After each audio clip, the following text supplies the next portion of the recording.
There's a couple of reasons why we say first 3 days of your cycle, don't go upside down.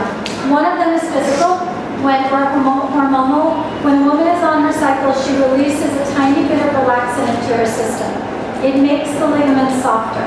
And generally, there's a fatigue issue for the first 3 days of the cycle, as those of you who are women know, you get a little fatigue. So going upside down from the physical standpoint isn't recommended. From the energetic standpoint, you guys will learn in the subtle body, there are 5 types of prana, and these different types of prana do different things. Apana Vayu, which is the downward flowing force, is responsible for everything that we're releasing. So in menstruation, if we go upside down, we are going against the energetic flow of what's happening. And it's also from the standpoint of women just really honoring their cycle and honoring the changes that they're going through and everything. Now, having said that, if you're on the first day of your cycle and the guru of inversions is coming to town and they're only coming in town for this one day and will give you the secret of life in inverted form, go to the workshop. But other than that, start to honor. You'll learn more about it a little bit during the prenatal as well. Start to honor the changes that are happening in your body, because it's a way to really connect with the feminine, which is something that we tend not to do very much. Yeah. This isn't about inversions during menstrual cycle. Deep back bends as well. It depends, because again, the standpoint of the lower back and how tender that can be. If you really want to go into kind of honoring the cycle, then during your cycle, first 3 days, you should be doing things like restorative. Just really kind of soft. Yeah. Okay. Osteoporosis. So serious osteoporosis. I have a student who, they don't know. They don't know from the standpoint of not super serious brittle bones osteoporosis, whether or not these things, yoga can be good. I have a student who, she's older, and it was a couple of years ago. She came up to me and she told me that she had been diagnosed the year before with osteoporosis, and I said, you really should have told me that a year ago. And she said that the reason why she didn't tell me, she studies with Paula and Jody as well, and she didn't tell any of us because her belief was that if she continued to do inversions and was really working muscularly and working and weight bearing, but taking it easy in certain aspects and not holding for as long, she wanted to see what would happen. And she increased her muscular strength, and she actually, after that year, her bone density had increased as well. So, but severe osteoporosis, if there's frailty, you don't want them going upside down. Yeah. Okay.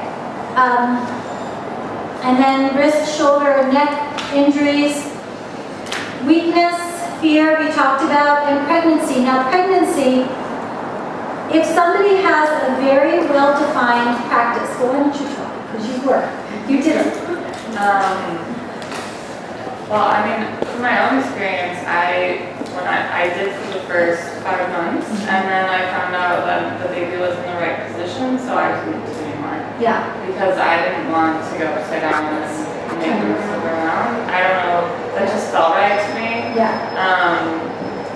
He ended up moving a little bit anyway, but I just didn't want to be the cause of it. Yeah. Also, the way you use your core to come up and down in most inversions, it just didn't feel right for me anymore. Did you find in the beginning though, when the belly started to grow, that it felt good, like it took pressure off of you? That's what I've heard other people say. I did feel like that for a while, and after a while, yeah. But some people do it the whole time, but I mean, at the end, I think I was 40 pounds heavier. Just going on your head when you're gaining 40 pounds in 4 months is probably not the best idea, because it's a lot more pressure and your muscles are probably not strong enough to deal with that extra weight coming on so quickly.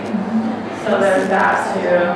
I did legs up the wall all the time, but that was it, really. And it's also when it comes to, so if somebody has a really well-defined practice up until a certain point, and they generally know when it's time not to go upside down anymore. But you also have to make sure that they're not just trying to, a lot of times women, as they go through pregnancy, they like to Pretend that they like to pretend that everything is the same, and they have a hard time realizing that their lives are changing radically. And so sometimes, as a teacher, and I have had to have a conversation with a couple of women over the years, and just kind of tell them, this is not the time to do that anymore. It's I the time remember one to. of the student, the full Ekabara Kundalini Yes. that one, and then next Yes, day she yes. has a baby. Yes.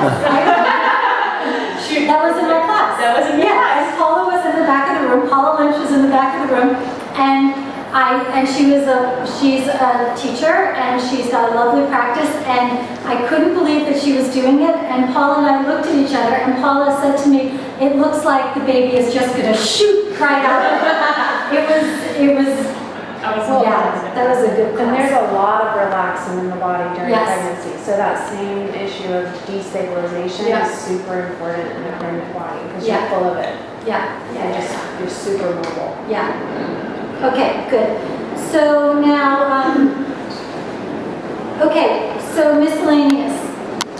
Headstands, handstands, Pinchamayurasana are all considered to be heating inversions.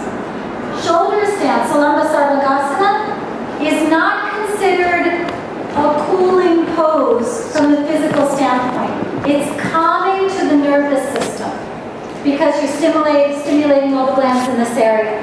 So it's not, that doesn't mean that it's super easy. It's just calming to the nervous system. So we consider it to be cooling. You would never do a shoulder stand in the middle of a practice. You would never do a shoulder stand until towards the very end of the practice. For example, even though shoulder stand opens up the chest, you would never use that as a preparatory pose for a back bend. You would use a back bend potentially as a preparatory pose for shoulder stand. Okay, but it's a calming pose. It's always going to be towards the end of the practice.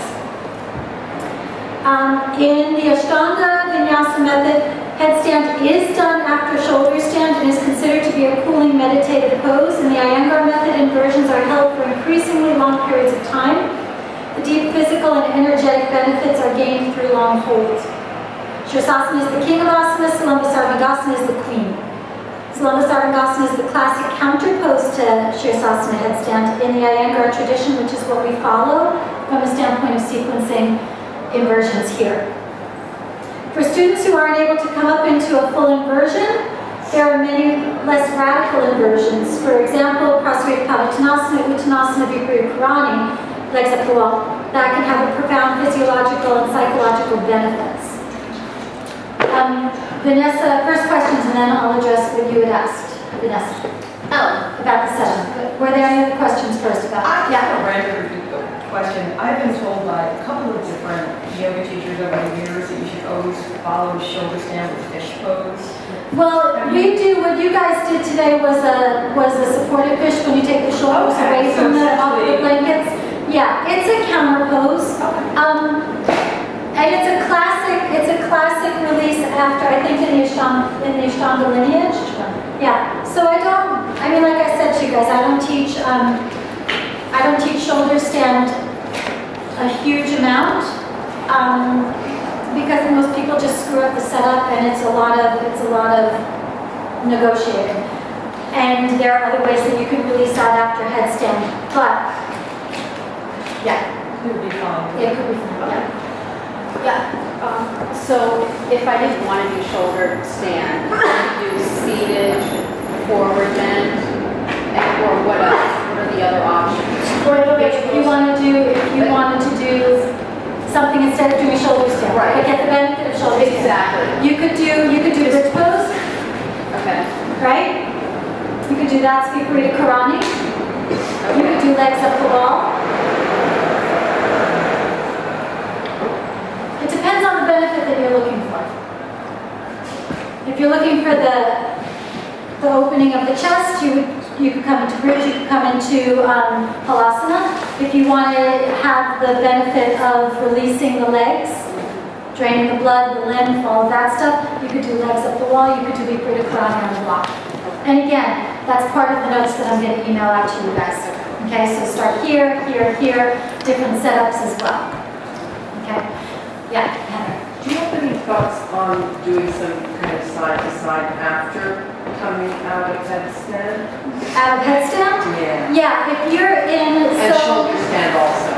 if you're in after headstand, some people will do this. I don't like that. It doesn't feel good to me at all. It feels like it's more compressive than anything, but especially in Iyengar, they'll teach us often. Usually after headstand, I'll come into Padangusthasana and lift the shoulders vigorously up, and then just very gently, very slowly, like yes and no, just like that. Not so much in shoulder stand, because if you're set up correctly in shoulder stand, you shouldn't be feeling anything on the neck. So if you feel like you need to do that in shoulder stand, have somebody take a look at your setup, see where you're placed on it. Yeah. Who else? Anybody else? Okay. So then, let's count off by 2.